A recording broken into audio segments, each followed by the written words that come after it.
বিসমিল্লাহির রহমানির রহিম। অত্যন্ত প্রিয় আজকের এই মহাসমাবেশের সভাপতি, উপস্থিত বিরোধী দলের সম্মানিত নেতা ডক্টর শফিকুর রহমান এমপি, অন্যান্য জাতীয় নেতৃবৃন্দ এবং সর্বস্তরের ভাই ও বোনেরা, আপনাদের সবাইকে সংগ্রামী সালাম এবং শুভেচ্ছা জানাচ্ছি। আজকে ঐতিহাসিক 5ই আগস্ট। 5ই আগস্ট মানে কি? 5ই আগস্ট মানে হলো মুক্তি। 5ই আগস্ট মানে কি? 5ই আগস্টের আরেকটা অর্থ আছে, আরেকটা মানে আছে। সেটা হলো 5ই আগস্ট আমাদেরকে রাস্তা দেখিয়েছে। কি রাস্তা দেখিয়েছে? জনগণের বিরুদ্ধে যারা অবস্থান নেয়, জনগণের বিরুদ্ধে যারা শোষণ চালায়, জনগণের অধিকারকে যারা ছিন্ন ভিন্ন করে দেয়, কোথায় কোথাও ঘেরাও করলে, কোথায় গিয়ে হানা দিলে ওই জনবিহীন অধিকার হরণকারী শাসকের তকতকে কাঁপিয়ে তোলা যায়। 5ই আগস্ট সেই পথ প্রদর্শনের দিন। 5ই আগস্ট গণশক্তির আবির্ভাবের দিন। আমরা আগে মনে করতাম রাজনৈতিক দলগুলাই বুঝি শক্তি। আমরা আগে মনে করতাম রাজনৈতিক দলেরাই শুধু কর্মসূচি দিবে। আমরা আগে মনে করতাম ঘেরাও, ঢাকা আসেন, ঘেরাও করেন, এগুলোর শুধু রাজনৈতিক নেতারাই বলবে। আমি বিএনপির বহু নেতাদেরকে জিজ্ঞেস করেছি যে আপনারা এই আসিফ নাহিদকে কবে থেকে চিনেন?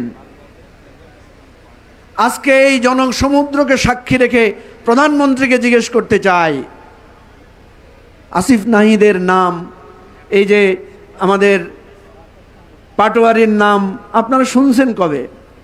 আমি চ্যালেঞ্জ দিয়ে বলতে পারি ওই জুলাই মাসের আগে আপনারা কখনো শোনেন নাই। প্রিয় ভাই বন্ধুগণ, আমার ভাই মাওলানা জালাল, মামুন ভাই যখন জেলে ছিলেন, জালাল ভাই তখন সংগ্রামী ভূমিকায় ছিলেন। উনি একটা প্রশ্ন করেছেন যে এই ছাত্রদল যুবদলের এই হেলমেট বাহিনী এরা এতদিন কোথায় ছিল? প্রশ্ন করেছেন না? উত্তরটা দিব?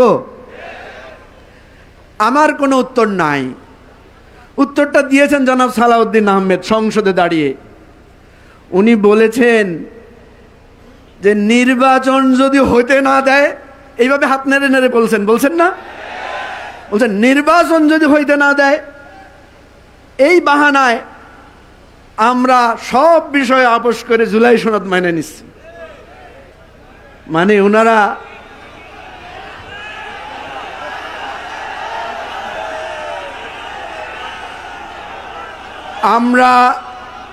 আমরা চিনতাম বিএনপিকে, আমরা চিনতাম বেগম খালেদা জিয়াকে, যিনি আপোষহীন নেত্রী ছিলেন। আজকে যেই বিএনপিকে আমরা চিনি, এই বিএনপি আপোষকামী বিএনপি। আমাদের কোনো কথা না, কথা সালাউদ্দিন সাহেবের। সব বিষয়ে আপনাদের এই হেলমেট বাহিনীরা আপোষ করে গুপ্ত অবস্থায় ছিলেন তখন। কি জালাল ভাই, প্রশ্নের উত্তর পাইছেন? আপনারা পাইছেন? আজকে তারা বলে অন্যদেরকে গুপ্ত। আপনারা হাসিনা যে ভুল করেছে, আপনারা আবার সেই ভুল করছেন। এখানে দুইজন বড় সেনা অফিসার আছেন, অলি ভাই এবং আখতারুজ্জামান ভাই। আমাদের সেনাবাহিনীতে মানে কি বলে এটাকে, গেরিলা বাহিনী তৈরি করে না? ট্যাঙ্কগুলোতে দেখবেন উপর দিয়ে গাছপালা দিয়ে রাখে, যাতে বোঝা যায় এটা কোনো ট্যাঙ্ক না, এটা একটা জঙ্গল। আছে কি না কৌশল? Camouflage is a strategy of war. যদি যুদ্ধ করতে আসেন, যদি যুদ্ধ লাগাইতে আসেন, যদি রক্ত ঝরান, যদি আমার ভাইদেরকে হত্যা করার চেষ্টা করেন, আরো 1000 বার 1,00,000 বার আমরা গুপ্ত হতে বাধ্য হব। গুপ্ত হওয়া কোনো অন্যায় নয়।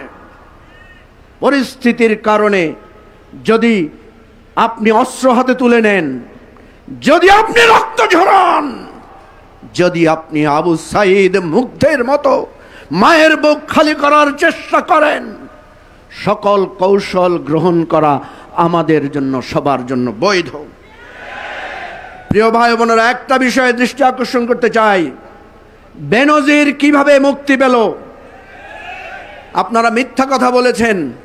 আপনারা বলেছেন বেনজির নাকি আমাদের দুদকের মামলায় গ্রেফতার হয়েছে। প্রত্যেকটা কথা ভাই মিথ্যা ধরা পড়ে যায়। হাসিনার মিথ্যাও ধরা পড়ে গেছে।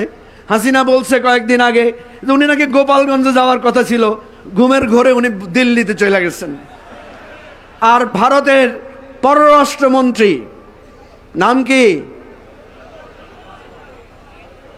জয়শঙ্কর বলে যে শেখ হাসিনা ওনাদের কাছে একটা লাভ লেটার লিখছিলেন, একটা আবেদনপত্র লিখছিলেন যে আমারে বাঁচান, আমারে নিয়ে যান।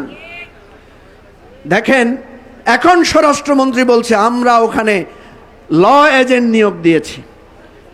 তাহলে মিথ্যা ধরা পড়লো না? ওনারা যে আমাদেরকে বলেছেন বেনজিরকে আনবেন, আনার ব্যবস্থা হচ্ছে, সব সত্য না মিথ্যা? সুতরাং এই আপোষকামী মিথ্যাবাদী রাজনীতি দিয়ে কোনো কিছু হবে না। গণভোট এবং জাতীয় নির্বাচন দুইটা ছিল যমজ ভাই, একদিনে হয়েছে, হয় নাই? তারেক রহমান এবং আরাফাত রহমান দুইজন কি আপন ভাই? পৃথিবীর সবাই যদি আমরা চেষ্টা করি ওনাদের ভ্রাতৃত্বের বন্ধন ছিন্ন করতে পারবো? হায় বিএনপি, ক্ষমতায় বসার পর আপনারা জনরায় আর গণভোট দুটাকে বিচ্ছিন্ন করছেন, এর ফলাফল ভালো হবে না।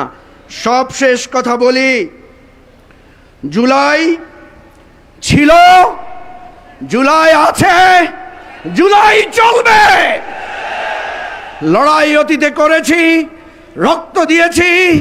আমাদের মধ্যে যত বিভেদ থাকুক, গণতন্ত্রের জন্য, লাল সবুজের পতাকার জন্য জুলাই আমাদেরকে যুগে যুগে পথ দেখাবে এবং লড়াইয়ের জন্য প্রস্তুত করবে। আবু সাঈদ মুগ্ধ। ধন্যবাদ সবাইকে। আসসালামু আলাইকুম। সংগ্রামে ঢাকা।